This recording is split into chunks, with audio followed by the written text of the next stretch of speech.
Hey everybody, Film Brown here at the Movies with Film.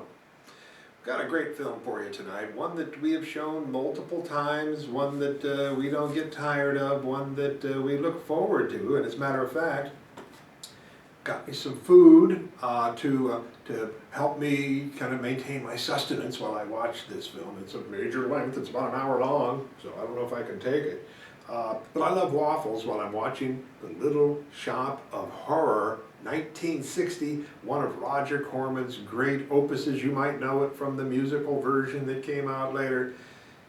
But my heart sings out for this great film. Jonathan Hayes playing Seymour Krelborn, who sort of a nebbish type of guy who, well, discovers that he has maybe a green thumb. I don't know what color you might want to give it, but he has a thumb that grows massive plants, this great Seymour that, well, has a little saying, feed me. And I'm going to feed myself here while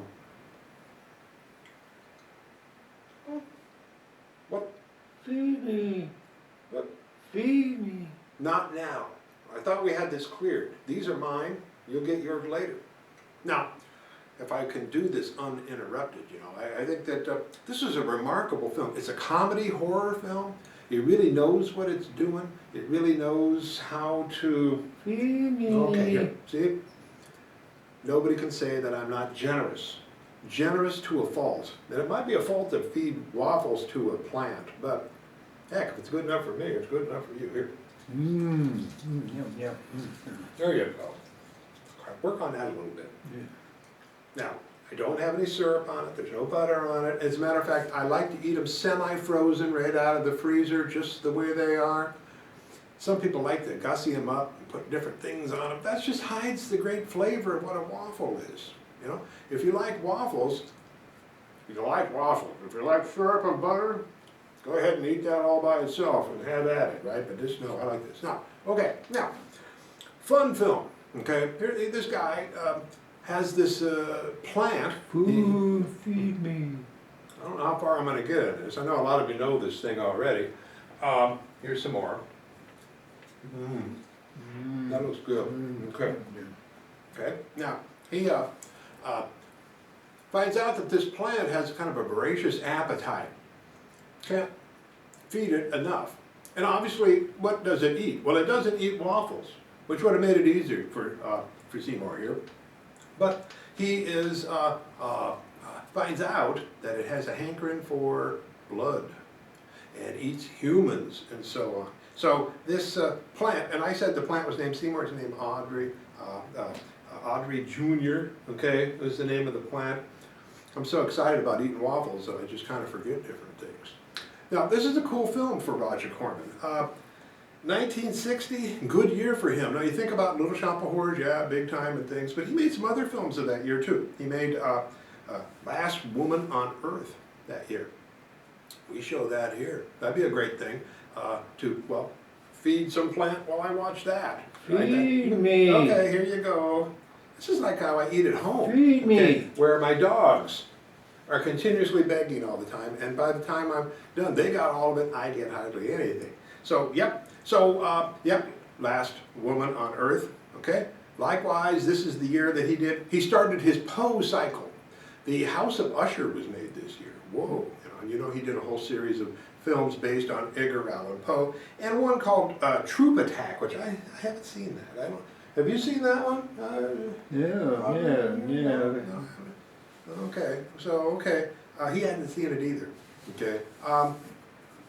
The film was shot on 16 millimeter, kind of cool, I like that, and they took 2.5 days to shoot it. Wow, now we take longer than that to shoot these intros, god darn it, so that's pretty rapid for them guys. We've been working on this thing for at least a week. Yeah. Okay, so, you know, preparation, had to pick the right kind of waffles, had to get this, I have a glass of water here, I had to fill it to specifications, right? Because if the specifications are wrong, then I got to start all over again. I had to figure out my wardrobe, okay? I got my helmet, right? Hopefully it's reflected the light the way that I want it to do. Didn't you? Getting you? Getting you? Huh? I shined it up. Okay, so don't blame me if it doesn't sparkle you. I love the Little Shop of Horrors. Charles Griffith wrote the screenplay for this thing, and he was sort of a regular for Corman. And likewise, originally, Griffith sat off camera and did the voice for when they shot it of the plant. And Corman, being the wise man that he is, and being the guy who really he calls the shots, and he wants to keep the budget down. Feed me. Okay, well, see, you're not even getting the stuff here. Maybe gotta absorb it, right? Like a Venus flytrap type of thing. He's gonna have to like put up sap on it and then suck it up. Okay, well, start sucking it up, guy. Okay, come on, get on with it, Now, what was I saying? Oh, Charles Cooper. Yeah, he was off camera doing the voice. Corman, again, in his great wisdom, decided not to dub it and just use the voice of Griffith that they recorded at the time. Very good. What wisdom there is in Roger Corman. I think Roger Corman, a wonderful director. At one point in the film, I was looking at some stuff here. They asked, where did you get the seeds for these things? And he said that he got it from a Japanese gardener who found a bulb in the plantation next to a cranberry farm.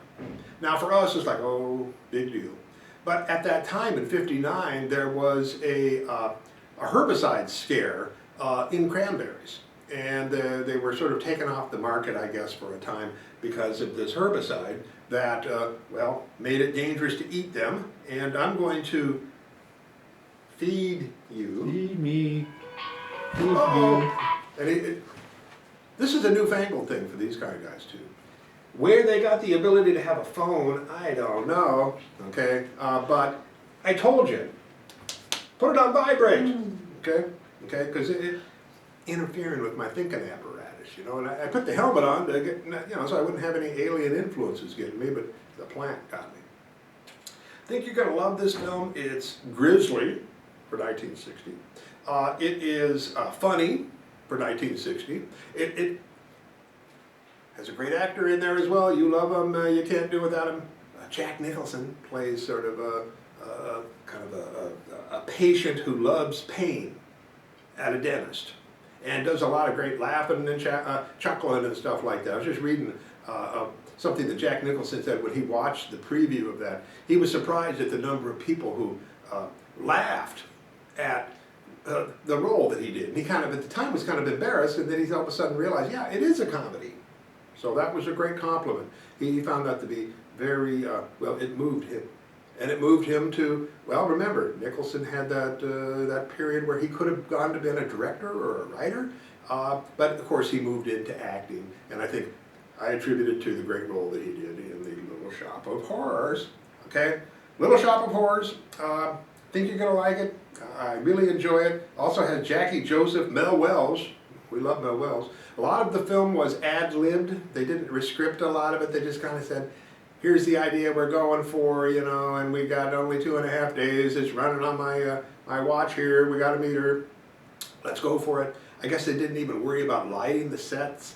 They just kind of went for it. And only one take, okay, is what they got, by and large, okay. So he's like William Bodine, one take Bodine, in that fashion. Okay, folks, enjoy. Feed me. Feed me. This guy's getting loaded down. What more? More. Feed me. Not. Get lost, you're bugging me. Feed me.